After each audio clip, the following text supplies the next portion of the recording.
Just heard about this situation in Georgia, shooting at a Walmart. Seemed like the what I heard, overnight hours. Worker was there with some other coworkers, and the guy went out to his car, got a weapon, went back into the Walmart and shot two male coworkers and one female coworker. Left the Walmart, went to the car, um, went up to South Carolina, and that's when the police got him. Um, Anger. Obviously, this guy was angry. And in work environments, one of the things that at least in my experience that is promoted and is pushed is having talking about healthy boundaries.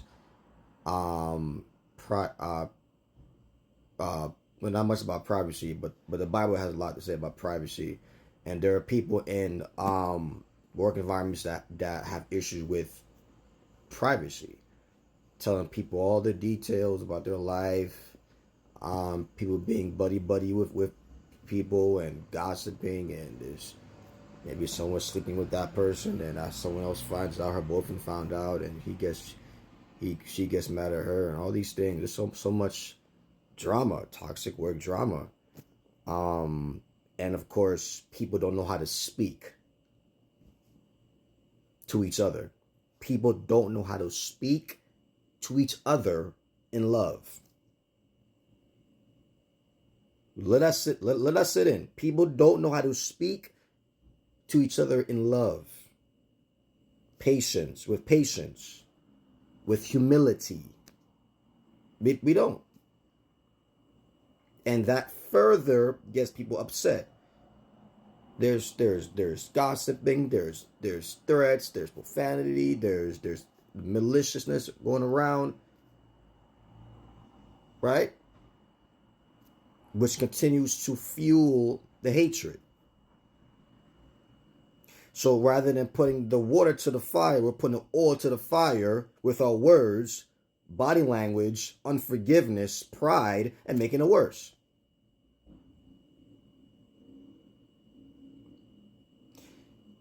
One thing I wish that a lot of working environments would have is um someone there to talk to, someone, mental health therapist, train a pastor, a chaplain, a counselor, somebody to talk to that you go through some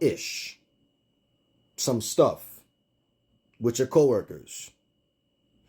Often jobs don't have that.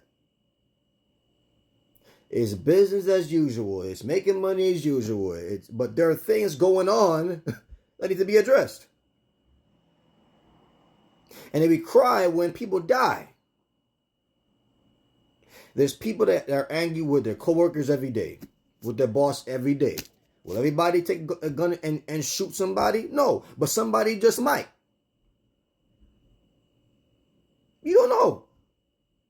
We cannot read people's minds, obviously. Only God knows.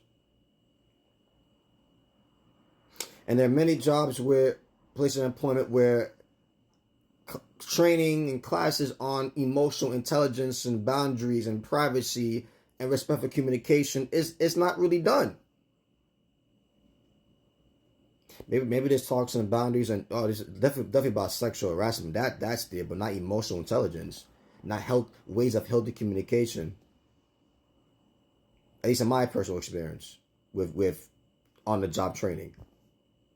And these things should be done regularly, even every couple of months. It's required for us to take classes on healthy emotional management, healthy conflict um, resolving strategies. But it's business as usual. We gotta make this money. We gotta meet our quota.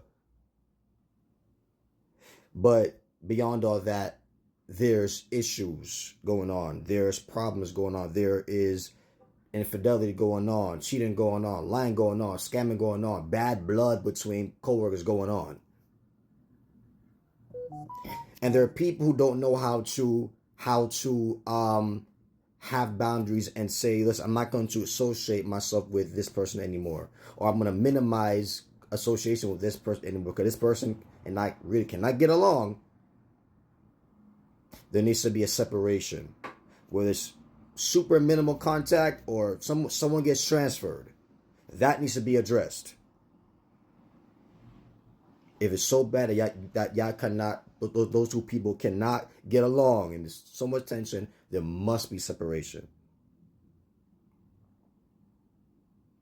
So often many people have a bad time managing their emotions, and then they allow wicked thoughts. The devil comes in through wicked imaginations, and the person gets all these ideas coming to his or her mind, and begins to think about acting on these thoughts. So whether you want to say it's from the devil, or it's from your own thoughts, or it's from somewhere else, the fact is the thoughts are there. The thoughts are coming in, and the person has not a choice to make on whether or not to act on those thoughts. Some do, some don't. Well, like with any choice in our life. But hatred is a precursor to murder. And that's exactly what Jesus had to say. Matthew 5, verse 21 and 22. Ye have heard that it was said by them of old time, thou shalt not kill, and whosoever shall kill, or better translation would be murder in original language. Got murder or kill. Murder is justified, killing, and killing is not. Whoever shall kill shall be in danger of the judgment. But I say I say unto you that whosoever is angry with his brother without a cause shall be in danger of the judgment. Whosoever shall say to his brother Raca shall be in danger of the council. I won't go deep into that right now. Whosoever shall say thou fool shall be in danger of hellfire. So I'm not going to get a breakdown of what is he talking about here. In essence, you said, you have heard that it is said you should not kill. But I see whoever is angry, because unbridled anger, unprocessed anger that is not dealt with, anger that is not spoken about in a healthy way, left to fester. Anger left to fester and rots and remain within a person is likely to lead into brutality, physical brutality. It's on the inside in your emotions, and it goes out into the actions. Come on. Emotions. So anger should be addressed, which many people don't do. Now, a lot of people are not humble enough to say, well, I'm going through a problem right now. My coworker, my mom, my dad, my brother, my sister, my spouse. I gotta get this thing off my chest. I gotta talk to somebody. I gotta pray. I gotta go to therapy. I gotta do whatever it takes to deal with these murderous thoughts that's in me, and many don't. But it's business as usual. Gotta make that money. And they would cry when these things happen. Let's do better. Especially if you're an employer watching. Especially if you're someone who has a lot of influence on your job or a church or wherever place. Let your voice be heard. Let's get the information out there, the exposure, the mandatory requirement for emotional intelligence classes, anger management classes, communication classes to be the norm. Let's do better ourselves to deal with ourselves. Because a lot of people who do crimes never thought they would ever do something like that. You don't know what you would do if you don't let the Holy Spirit check you. You don't know what you would do. I don't trust in myself. I trust in God. I could fail myself. And many times we say the same thing. I fail myself many times. I trust in God. That's who I put my full trust in, not me. God, the God in me, the Holy Spirit that's in me, working through me. That's what I put my trust in fully. God bless you. I love you.